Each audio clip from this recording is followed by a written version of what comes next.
Number 41, if h of x is equal to f of g of x, what is h prime of 2? So let's begin.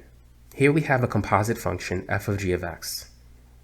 Whenever you want to find the derivative of a composite function, you need to use the chain rule. The derivative of f of g of x will be f prime g of x.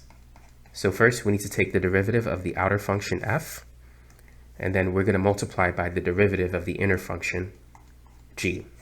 So it's f prime of g of x times g prime of x. So we want to evaluate h prime of x when x is 2. Replacing x with 2, we have f prime g of 2 times g prime of 2. So now we need to use the data in the table to get the answer. So first let's focus on g of 2. When x is 2, what is g? When x is 2, g will give us a value of 1. So g of 2 is 1.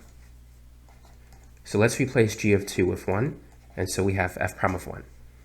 Now we need to find the value of g prime of 2. So when x is 2, what is the value of g prime of x? We can see g prime of x is 4. So g prime of 2 is 4. And then we need to find the value of f prime of 1. When x is 1, f prime is 6.